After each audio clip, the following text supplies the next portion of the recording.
Back to your own YouTube channel. मैं हूं Saima Peerzada and you watching Saima Peerzada reaction channel. So आज हम रिएक्ट करने वाले हैं, एक वीडियो है पाकिस्तानी पब्लिक ओपिनियन के ऊपर। और ये वीडियो में पाकिस्तानी जो लोग हैं बेसिकली उनसे लाइव कमेंट्स पूछे जा रहे हैं रिगार्डिंगली इंडियन इकनॉमी के ऊपर। सो वो करते हैं वीडियो को स्टार्ट और जानते हैं कि पाकिस्तानी पब्लिक इंडियन इकनॉमी के ऊपर क्या बात करती है।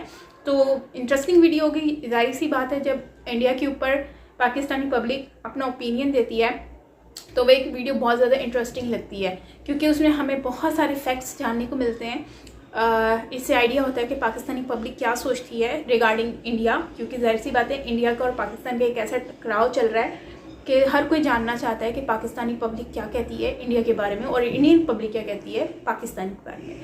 सो करते हैं वीडियो को स्टार्ट। सो ओरिजिनल वीडियो का लिंक आपको डिस्क्रिप्शन में मिल जाएगा, सो आप ओरिजिनल वीडियो भी देख सकते हो। बाकी वीडियो को कर लेते हैं स्टार्ट। अच्छी लगे तो लाइक कीजिएगा, शेयर कीजिएगा एंड सब्सक्राइब नहीं किया चैनल को तो सब्सक्राइब भी कीजिएगा। सो करते हैं वीडियो स्टार्ट।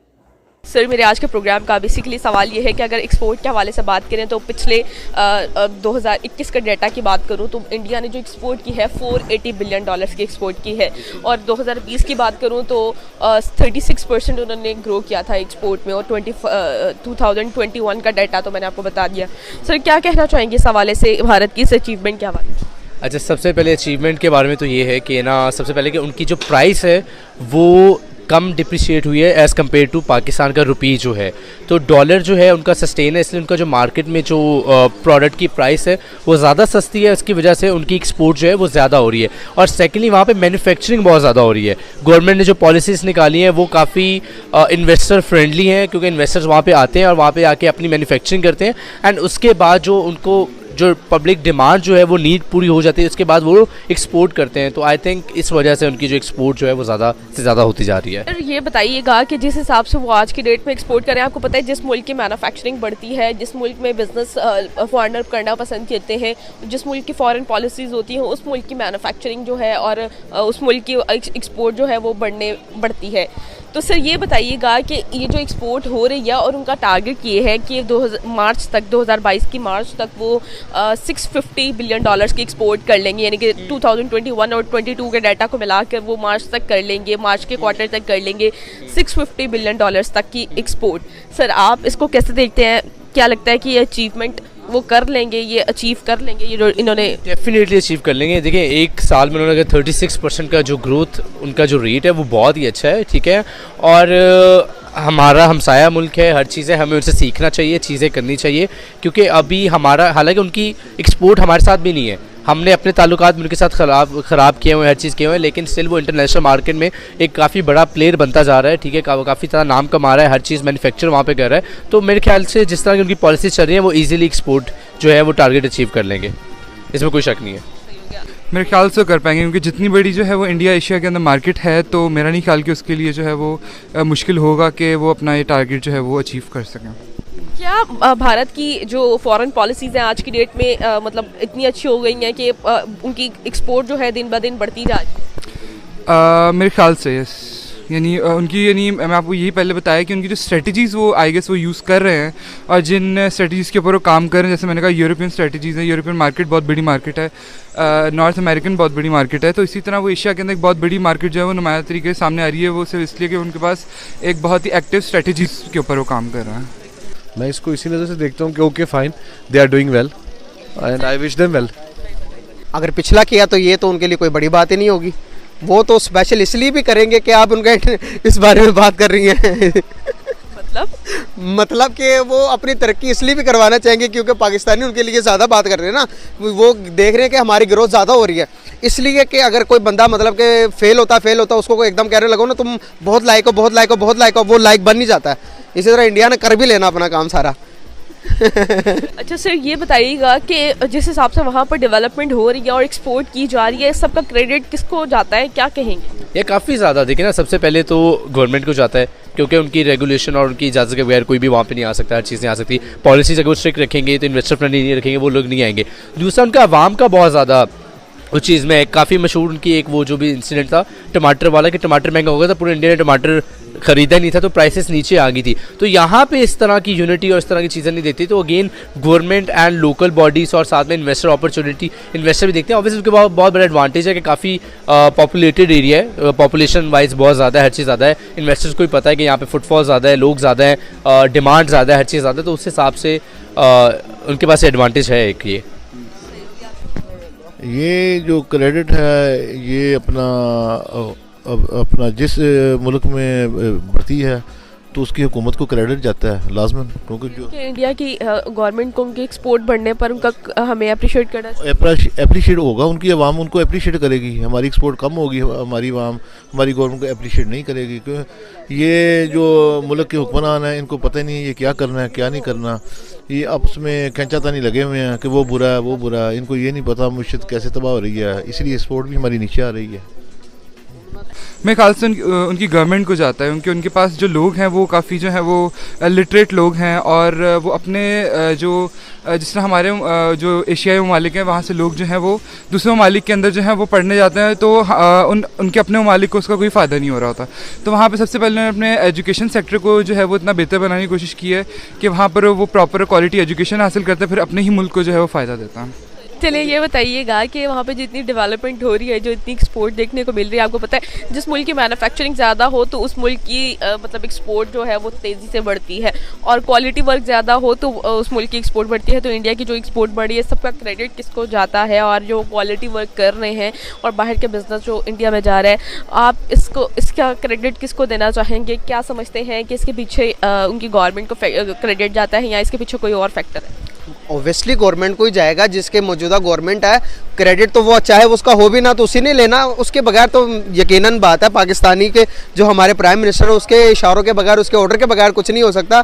तो इसीलिए अगर वो क्या कहते हैं मोदी है उधर का, तो मोदी के सब कुछ होते तो ये सब कुछ हो रहा ना, मोदी ना चाहे तो कैसे हो सकता, आप मुझे ये बताएं। आज की डेट में हम कह सकते हैं कि भारत की फॉरेन पॉलिसीज बहुत ज़्यादा अच्छी है, दैट्स वाई उनका एक्सपोर्ट बढ़ता जा रहा है। बहुत बेहतर है। ऑब्वियसली आप रिजल्ट्स बोलते हैं, ठीक है ना, मैं ये नहीं कह सकता पाकिस्तान की ख़राब है या बुरी हैं, हर चीज़ है, लेकिन again by the end of the day आपके रिजल्ट्स क्या हैं, ठीक है ना। पॉलिसीज़ उनकी बेहतर है तो उनका टारगेट जो है वो अचीव कर रहे हैं, ठीक है। पाकिस्तान भी स्लोली कुछ ग्रोथ रेट पे है, लेकिन ऑब्वियसली ये एक चीज़ है हमें मानना पड़ेगा कि भारत जो है वो हमसे इस चीज़ में आगे जा रहा है। उनको समझ आ गई है कि सर्वाइव किस तरह से करना है इंटरनेशनल मार्केट में। अच्छा सर, ये बताइएगा कि पाकिस्तान आज की डेट में कहाँ पर स्टैंड कर रहा है, और पाकिस्तान की एक्सपोर्ट तो आपके सामने है, क्या वजह नज़र आती है कि भारत आज की डेट में बहुत ज़्यादा आगे निकल गया एक्सपोर्ट की रेस में, और हम अभी मतलब सोच ही रहे हैं एक्सपोर्ट के मामले में, और आपको पता है एक्सपोर्ट तो तभी बढ़ेगी ना जब हमारी मैन्युफैक्चरिंग ज़्यादा होगी। क्या कहेंगे सर कि इंडिया इतना आगे निकले? नहीं, अगेन वही बात है जो मैंने पहले बात की है कि आपकी पॉलिसीज़ और मैन्युफैक्चरिंग, यहाँ पे मैन्युफैक्चरिंग ही नहीं है, यहाँ पे जो इन्वेस्टर आता है वो तो भाग जाता है, जो कि अपनी जो आपकी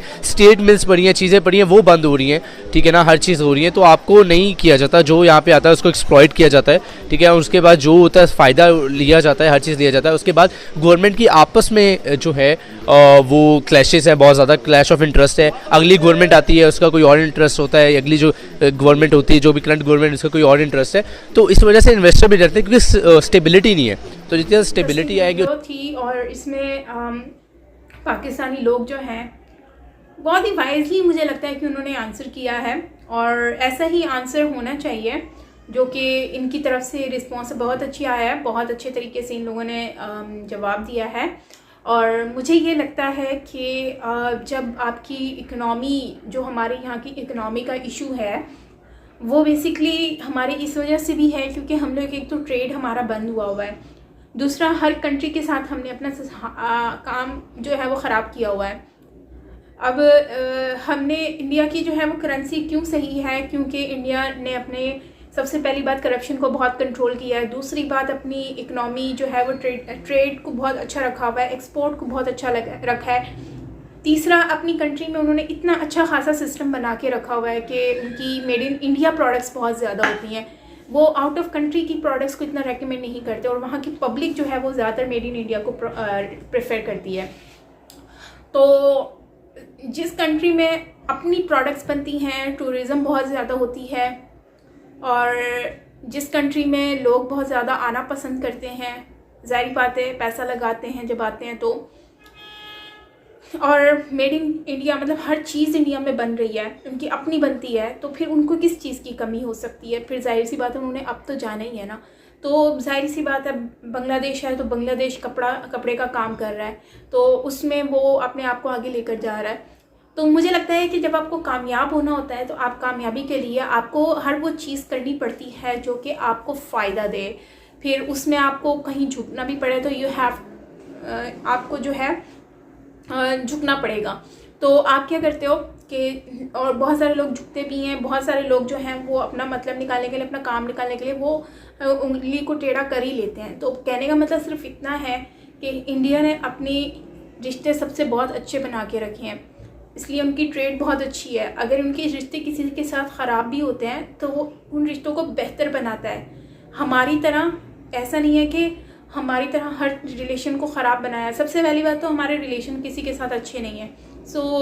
दूसरी बात, वहाँ पे इकनॉमी का हमारा इशू इसलिए भी है कि हमने ट्रेड बंद की हुई है।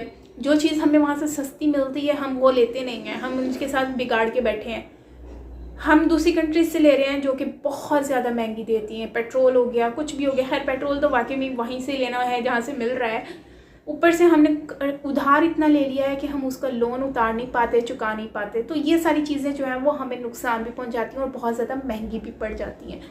तो अगर हमारी गवर्नमेंट इन चीज़ों पे भी फोकस करे तो मुझे लगता है कि हम लोग इससे फ़ायदा हो सकता है। दूसरा, हमारे टूरिस्ट प्लेस जो हैं वो इतने ज़्यादा किसी को पता ही नहीं है। टूरिस्ट प्लेसेस को अगर ये ज़्यादा हाईलाइट करें, और यहाँ पे क्या होता है कि टूरिस्ट प्लेसेस पे मूवीज़ आप वीडियोस नहीं बना सकते। भाई क्यों नहीं बना सकते? अगर हम वीडियोस नहीं बनाएंगे लोगों को कैसे अवेयरनेस मिलेगी कि यहाँ पर ये सब कुछ है? तो हिस्टोरिकल प्लेसेस को इनकी अवेयरनेस होनी चाहिए लोगों को, ताकि लोग वहाँ पर आ सकें। जहाँ जहाँ का पता होता है लोग वहाँ जाते हैं, सच एज दिल्ली गेट हो गया और मनोड़ा हो गया, मतलब बहुत सारी जगहें हैं जहाँ पर आप विज़िट कर सकते हो। तो वैसे ही हमारी इकनॉमी हमें मेड इन इंडिया, जैसे मेड इन इंडिया प्रोडक्ट्स हैं वैसे पाकिस्तान में मेड इन पाकिस्तान होनी चाहिए। जब पाकिस्तान में चीज़ें प्रोडक्ट बनेंगी तो उससे फ़ायदा होगा। जैसे गाड़ियाँ यहाँ पर नहीं बनती तो गाड़ी बननी चाहिए, बाइक्स अपनी बननी चाहिए। जाहिर सी बात है जब यहाँ पर आती है कोई चीज़ बाहर से, बाइक्स आ गई, कार्स आ गई, तो वो टैक्स हाफ से ज़्यादा तो वो टैक्स ले लेती हैं, जिसकी वजह से यहाँ पे लोग गाड़ी अफोर्ड करना मुश्किल हो जाता है। मतलब उतनी गाड़ी की कॉस्ट नहीं होती जितनी उनको टैक्स पे करना पड़ता है। इंडिया में गाड़ियाँ अपनी बनती हैं जिसकी वजह से हर कोई गाड़ी अफोर्ड कर सकता है। तो कहने का मतलब सिर्फ इतना है कि हम जिस कॉस्ट में यहाँ पर मेहरान खचारा लेते हैं उसी कॉस्ट में वहाँ पर इंडिया में बहुत ज़बरदस्त गाड़ी मिल जाती है। तो मैं यही कहूँगी कि यार हमारी गवर्नमेंट जो है उनको इस पर फोकस करना चाहिए, बजाय इसके कि हम लोग कंपेयर करें इंडिया को। इंडिया हमसे बहुत आगे है इस मामले में, और डॉलर के हिसाब से भी वो बहुत अच्छे से उन्होंने कंट्रोल कर रखा है। हमारी करेंसी से हमारे करेंसी अगर उनकी 1 रुपया है तो हमारे 2.5 रुपये बनते हैं। तो सोचो कि कितनी करेंसी का डिफरेंस है, मतलब कि वो लोग हमसे कितना ज़्यादा, उनका रुपया हैवी और भारी है, हमसे भारी है, मतलब डबल से भी ऊपर है। तो एनीवेज रिलेशन हो गया, हर चीज़ हो गई, उसमें हम पीछे हैं और इस चीज़ को एक्सेप्ट करना है, मतलब होगा, जाहिर सी बात है, और कोई ऑप्शन नहीं है। सो आपका क्या कहना है इस वीडियो के बारे में आपने ज़रूर बताना है कमेंट सेक्शन में। बाकी मिलते हैं नेक्स्ट वीडियो के साथ। टिल देन टेक केयर, अपना बहुत ज़्यादा ख्याल रखिएगा। Bye bye.